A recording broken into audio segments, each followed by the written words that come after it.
నాగర్ కర్నూలు జిల్లా బిజినపల్లి మండలంలో నకిలీ నోట్ల చలామణి తీవ్ర కలకలం రేపింది. నిన్న మధ్యాహ్నము వైన్ షాప్ దగ్గర ఇద్దరు వ్యక్తులు తమ యొక్క అబ్బో ఇక్కడ కేజీ చీరలు కొంటే అర కేజీ చీరలు ఫ్రీ అంట. మంగయ్య షాపింగ్ మాల్ కేజీల్లో సేల్ టన్నుల్లో ఆనందం. మద్యాన్ని కొనుగోలు చేయడానికి వచ్చినటువంటి ఇద్దరు వ్యక్తులతో నకిలీ నోట్లను గుర్తించారు వైన్ షాప్ యజమాని. మరోవైపు ఒక ఫర్టిలైజర్ షాప్ లో పత్తి విత్తనాలు కొనుగోలు చేయడానికి వచ్చినటువంటి ఇద్దరు వ్యక్తులతోటి ఈ నకిలీ నోట్లను గుర్తించిన ఫర్టిలైజర్ యజమాని ఒక్కసారిగా అప్రమత్తమయ్యారు. వెంటనే హుటాహుటిన పోలీసులకు సమాచారం ఇవ్వడంతో ఒక్కసారిగా నలుగురు వ్యక్తులని పోలీసులు అరెస్టు చేసి లోతైన విచారణ చేపట్టారు.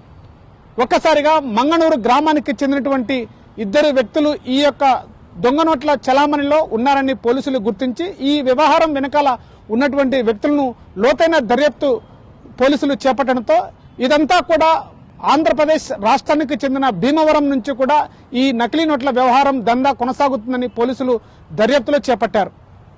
పూర్తిగా ఈ యొక్క దొంగ నోట్ల చలామణిలో లోతైన దర్యాప్తు కోసము పలు ఫర్టిలైజర్ షాపుల యజమానులను, మరోవైపు అటు వైన్ షాపుల యజమానులను కూడా విచారణ చేపట్టారు పోలీసు అధికారులు. మండల కేంద్రంలో నకిలీ నోట్ల వ్యవహారంపై తీవ్ర దుమారం రేగడంతో ఒక్కసారిగా యజమానులు అటు వైన్ షాపులు అటు ఫర్టిలైజర్ షాపుల యజమానులకి హెచ్చరికలు జారీ చేశారు. ఈ వ్యవహారంపై పట్టణ ప్రాంత ప్రజలు, మరోవైపు వైన్ షాపుల యజమానులు కూడా అప్రమత్తంగా ఉండాలని, ఎలాంటి సమాచారం వచ్చినా అధికారులకు సమాచారం ఇవ్వాలని చెప్పేసి కూడా అధికారులు హెచ్చరికలు జారీ చేశారు.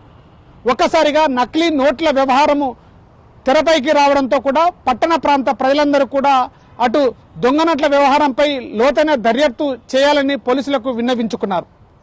ఒక్కసారిగా నాగర్ కర్నూలు జిల్లా వ్యాప్తంగా దొంగ నోట్ల వ్యవహారం రావడంతో అటు ఆంధ్రప్రదేశ్ రాష్ట్రానికి చెందినటువంటి వ్యవహారం మూలం నుంచి అక్కడి నుంచి ఈ యొక్క వ్యవహారం కొనసాగుతుందని చెప్పేసి రావడంతో కూడా అటు మంగనూరు గ్రామానికి చెందినటువంటి ఇద్దరు వ్యక్తులు, మరోవైపు పట్టణ కేంద్రానికి చెందినటువంటి మరో ఇద్దరిని పోలీసులు అదుపులోకి తీసుకొని ఈ వ్యవహారం పైన దొంగ నోట్లు ఎలా చలామణి అవుతున్నాయి, ఎవరు దీని వెనకాల ఉన్నారనేటువంటి వ్యక్తులను గుర్తించడానికి పోలీసులు అటు ఆంధ్రప్రదేశ్ రాష్ట్రాన్ని భీమవరానికి కూడా క్లూస్ టీంతో అటు పోలీసులను పంపించి పూర్తి దర్యాప్తు సమాచారాన్ని తీసుకోవడానికి ఇటు పోలీసు అధికారులు ముమ్మరం ప్రయత్నాలు కొనసాగుతున్నాయి. ఈ దొంగ నోట్ల వ్యవహారంపై ఉత్తర ప్రాంత ప్రజలు ఎలాంటి సమాచారం వచ్చినా ఇటు అధికారులకు సమాచారం ఇవ్వాలని కోరుతున్నారు. కెమెరా పర్సన్ నర్సింగ్తో శివాజీ, RTV, నాగర్ కర్నూలు నుంచి.